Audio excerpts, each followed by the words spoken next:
Capítulo 3. Afinal de contas, o que é educação cristã clássica? Agora que você saboreou um pouco do verdadeiro propósito da educação clássica, isso ajudará a compreender o que ela é. Linguagem, línguas e suas literaturas, escritos sociais, ciências, matemática e educação física preenchem uma agenda escolar comum. Os professores transferem informações em pacotes separados, colocando umas sobre as outras como peças de Lego.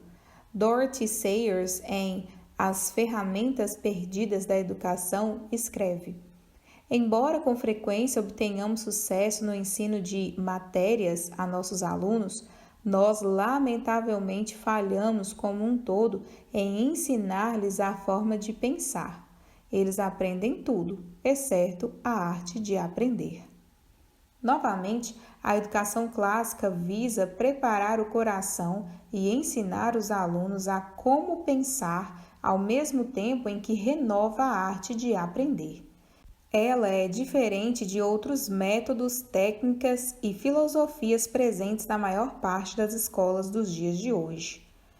Christopher Perrin condensa: a educação clássica e cristã é a abordagem tradicional à educação que mescla a teologia cristã com o currículo histórico e com a pedagogia das 7 artes liberais, de modo a produzir para a sociedade líderes caracterizados pela sabedoria, virtude e eloquência.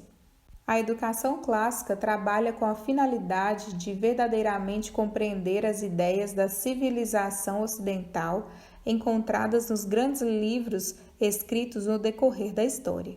As 7 artes liberais, gramática, lógica, retórica, aritmética, geometria, astronomia e música, são ensinadas de maneira tradicional. A educação cristã clássica visa cultivar a sabedoria, a virtude e a busca pela verdade em um ambiente reflexivo e centrado em Cristo. Perrin também acrescenta que a educação clássica instrui os desejos e o entendimento, valoriza a discussão e a contemplação, encoraja uma compreensão do passado, se adapta às descobertas e aos novos conhecimentos, cria um fundamento que sustenta qualquer profissão, prepara líderes, associa-se com a igreja. Você não se surpreenderá ao ouvir que a história exerce um papel importante na educação clássica. Conhecemos a história por meio dos escritos de pessoas que vieram antes de nós. Platão, Homero e Virgílio nos iluminam com pensamentos e experiências gregas e romanas. Lemos sobre nossas raízes da liberdade, justiça, fé, beleza e direitos civis nos grandes livros. Por quê? Porque os classicistas acreditam que somente através da construção em cima do passado é que podemos nos preparar para o futuro. Assim como pensadores cristãos fizeram antes de nós, podemos pegar a riqueza do passado e dela aprender. A civilização ocidental ou a incorporação em sociedade do comportamento, dos valores e das ideias da cultura ocidental forneceu-nos a maior parte da ciência, da literatura, da arte, da democracia e do comércio dos quais dependemos hoje. A civilização ocidental veio de uma compreensão de mundo judaico-cristã. Desde a época de Platão, a civilização ocidental afirmou a realidade da verdade, da beleza e da bondade. A compreensão cristã de que o próprio Deus é essa realidade e é, portanto, a essência da verdade, a beleza da bondade, foi o que levou à ascensão da universidade na Europa medieval. Ela foi nomeada universidade por ocasião do debate que surgiu sobre se, na verdade, poderíamos conhecer os princípios universais ou se eles não seriam apenas nominais. Esta declaração está em direto contraste com expressões modernas de ceticismo sobre a realidade da verdade, da beleza e da bondade, como notamos nas filosofias do relativismo. Conhecimento, verdade e moralidade não são absolutos, do pragmatismo, Conhecimento, verdade e moralidade são apenas úteis, não verdadeiros. Podem, se necessário, ser ignorados. E solipsismo. O eu é tudo que sabemos existir. Os classicistas creem que um retorno da tradição da sabedoria e do deleite na bondade, na verdade e na beleza encontrados em Deus ajudará a reverter o distanciamento que a civilização ocidental sofreu de suas raízes na cultura ocidental. Civilizações do passado e, sobretudo, os valores cristãos ajudaram a construir a cultura ocidental. Por definição, os progressistas buscam mudar a sociedade e construir novas estruturas sociais. Eles minimizam influências históricas conforme trabalham para reestruturar a cultura.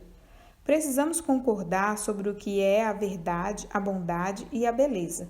Do contrário, colocamos os pilares de nossa cultura em grande risco. Os classicistas dependem das Sagradas Escrituras. Elas contêm alguns dos escritos mais antigos sobre temas que fluem ao longo da história da humanidade. A Bíblia aborda rivalidade entre irmãos, infidelidade, escravidão, genocídio, assassinato e ganância. Ela oferece uma das explicações mais antigas para a corrupção geopolítica e o sofrimento de uma nação. Ela descortina as motivações por trás das guerras e opressões e oferece soluções políticas que conduzem à paz e à prosperidade. Os relacionamentos, característica principal da sociedade humana, são demonstrados em grande detalhe na Bíblia.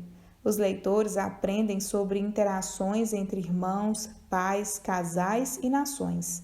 A Bíblia trata de dinheiro, negócios, comércio e investimento. Ela define trabalho e descanso, negócio e ócio. Certamente, nenhuma pessoa instruída pode se dizer como tal sem uma exposição profunda às Escrituras. A Bíblia é o nosso mapa. As Escrituras fornecem um mapa detalhado para a nossa jornada, com certas rotas claramente bloqueadas e outras desnecessariamente difíceis. Temos uma ideia de quais caminhos nos levarão a determinado destino sem repetir os erros dos outros. Também podemos aprender de outros que trabalharam para compreender o passado e a verdade de Deus conforme revelada no decorrer da história. Em uma escola clássica se lê Homero, Aristóteles, Virgílio, Agostinho, Bunyan e C.S. Lewis. Pelo Espírito Santo, por meio da Palavra de Deus, usamos esses textos para reconhecer a preservação da nossa cultura em sua melhor forma. A verdade é compreendida em Agostinho e a moralidade é refletida em Aristóteles. Estes, assim como outros autores, escreveram livros que lidam com valores e ideias fundamentais. Acreditamos que a Bíblia é o maior de todos os livros. Uma lista de grandes livros expandida no livro The Well-Trained Mind pode incluir, mas sem se limitar, os seguintes livros: Epopeia, de Gilgamesh, a Ilíada e a Odisseia, de Homero, Medeia, de Eurípides, a República, de Platão, Poética e Ética, de Aristóteles, da República, de Cícero, Eneida, de Virgílio, A Guerra dos Judeus, de Joséfo, Confissões e a Cidade de Deus, de Agostinho, Beowulf, Aquinas Selected Writings, O Inferno, de Dante, Os Contos de Cantuária, de Chaucer, O Príncipe, de Maquiavel, Utopia, de More, Meditações Divinas, de Donne, Princípios da Filosofia, de Descartes,